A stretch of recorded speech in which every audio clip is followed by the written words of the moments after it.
हर हर महादेव। प्रिय दर्शकों, मीन राशि है आपकी और जून का महीना आपके लिए, जैसा आपने थंबनेल में देखा होगा, काफी कुछ बदलाव लेकर के आने वाला है। बहुत सारे ग्रह बदले हैं और ये पहला ही महीना है। और इस पहले महीने में बस एक चीज का ध्यान रखना है। वो कौन सा? मीठी वाणी बोलिए, तजी माया अभिमान, ना जाने किस भेष में आ जाए भगवान। बस मीठी वाणी बोलना है, तजी माया अभिमान, घमंड को छोड़ देना है, अभिमान को छोड़ देना है, द्वेष को छोड़ देना है, एग्रेशन को छोड़ देना है। क्योंकि आपके धनेश जो धन के कारक हैं, वो गुरु, माफ कीजिए, मंगल, ये नीच राशि से निकल करके सिंह राशि में जाएंगे। यानी कि आपके जो धन के ग्रह थे, धन संग्रह करवाने वाले ग्रह थे। एक शास्त्र में एक और श्लोक आता है, धन धान्य प्रयोगेषु विद्या संग्रहणेषु च आहारे विवाहारे च त्यक्त लज्जः सुखी भवेत्। यानी कि धन धान्य के प्रयोग में सावधानी बरतिए, जो भी करना है लिखित में कीजिए। आप किसी पर भरोसा करके, क्योंकि मंगल आ तो जाएंगे लेकिन षष्ठस्थ मंगल होंगे। षष्ठस्थ मंगल शत्रुओं को बढ़ा करके शत्रुओं पर दमन करते हैं। और शत्रु बढ़ेंगे कैसे? धन के माध्यम से बढ़ेंगे। यानी कि किसी को पैसा देना है या किसी से पैसा लेना है, कोई लेन देन करना है, इधर उधर कुछ करना है, तो शास्त्र कहता है कि धन धान्य प्रयोगेषु विद्या संग्रहणेषु च आहारे व्यवहारे च त्यक्त लज्जः सुखी भवेत्। कौन व्यक्ति सुखी होता है? जो धन धान्य का प्रयोग करते समय सावधानी बरते। पूरे कागज देखिए। ये नहीं होना चाहिए कि नहीं नहीं, मुझे तो आप पर बहुत भरोसा है और आपसे, अरे आपके पास पैसे हैं, कहाँ जा रहे हैं, मिल ही जाएंगे। ये सब बनावटी बातें मत करना। इस समय पूरा पैसा लिखित में लेना, सोच समझ करके करना, अन्यथा पैसे फंसेंगे, विवाद में पड़ेंगे और उसके बाद पूरे महीने आप जो है परेशान भी रहेंगे। लेकिन हाँ, पैसे तो प्राप्त करेंगे, लेकिन परेशान होना क्यों? ये आपको ध्यान रखना है। ये और एक दूसरी बात, शुरू में मैंने एक दोहा बोला था, कौन सा? मीठी वाणी बोलिए, मीठी वाणी बोलिए। सिंह राशि में जाएगा मंगल। सिंह राशि में मंगल जाने का मतलब यह है कि सिंह राशि ऑलरेडी अग्नि तत्व की राशि है। मंगल ऑलरेडी अग्नि तत्व का ग्रह है। ये राजा की राशि है, ये अपना सेनापति है। सेनापति जब राजा में जाएगा, दोनों ही क्रूर है, दोनों ही पापी तो नहीं है, दोनों ही क्रूर हैं, दोनों ही अग्नि तत्व के हैं। और शास्त्र कहता है, अति सुंदरेण वै सीता अति गर्वेण रावण। बहुत ज्यादा सुंदर होने की वजह से सीता जी का हरण हुआ था। अति गर्वेण रावण, रावण कैसे क्यों मारा गया?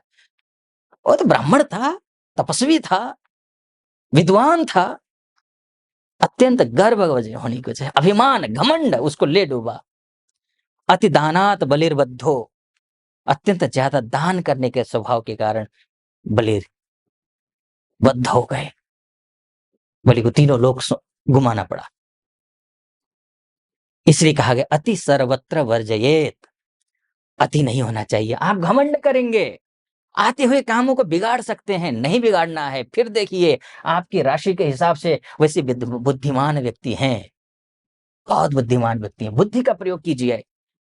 मीन राशि के हैं ना आप। मीन राशि के स्वामी कौन है? वो गुरु हैं। गुरु क्या है? विद्या के कारक हैं, देवताओं के गुरु हैं, वो टीचर हैं, वो अंधकार को नष्ट करने वाले हैं। तम को नष्ट करने वाला कौन होता है? वो गुरु, ज्ञान गुरु ही है। विद्या मदाय धनम मदाय शक्ति परेशान परपीडनाय कलस्य साधोर विपरीत में तत् ज्ञानाय दानाय च रक्षणाय। ध्यान रखिएगा, है ना। ज्ञान का प्रयोग दान के लिए होता है, विद्या का प्रयोग ज्ञान के लिए होता है, धन का प्रयोग दान के लिए होता है, और रक्षा, ताकत का प्रयोग रक्षा करने के लिए होता है, ना कि ताकत का दुरुपयोग करने के लिए। ये शास्त्र यही कहता है, ध्यान रखना है। इतना अगर करेंगे तो मैं समझता हूं कि शुक्र मंगल का यहाँ आना अरिहंता योग बना देता है, शत्रुओं पर विनाश कर देता है, ऋण से उऋण कर देता है, नौकरी में अच्छा कर देता है। शत्रु जरूर पैदा करेगा, हर कहीं ध्यान रखिएगा, शत्रु जरूर पैदा करेगा।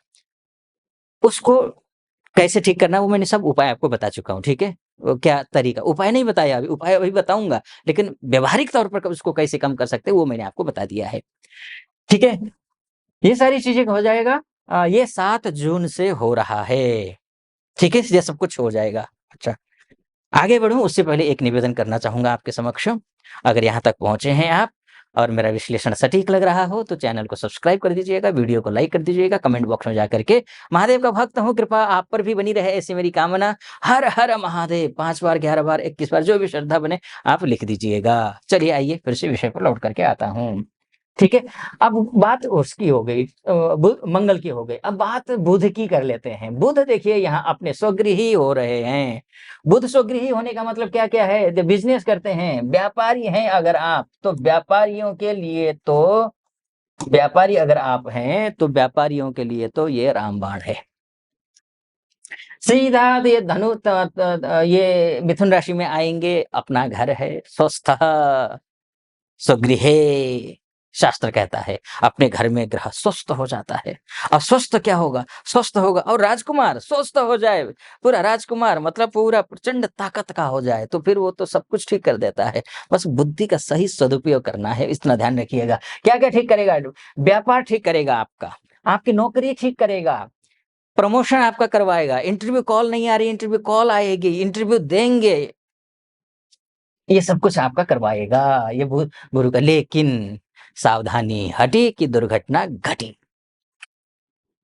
देखिए कोई भी ग्रह ये मानकर चलिए कि कोई ये कहे कि निश्चिंत रहें, लगभग 90% ग्रह आपको शर्तों के साथ में ही अच्छा फल देते हैं। वो भाग्यशाली व्यक्ति हैं जिनकी कुंडली में ऐसा योग हो कि कुछ ना करें तब भी अच्छा फल दे रहा हो, बहुत ही कम होते हैं। उन्होंने पूर्वार्ध में कोई ऐसा कोई दिव्य काम किया होगा, ऐसा कोई अलौकिक काम किया होगा, तो ही समझ लीजिए। है ना?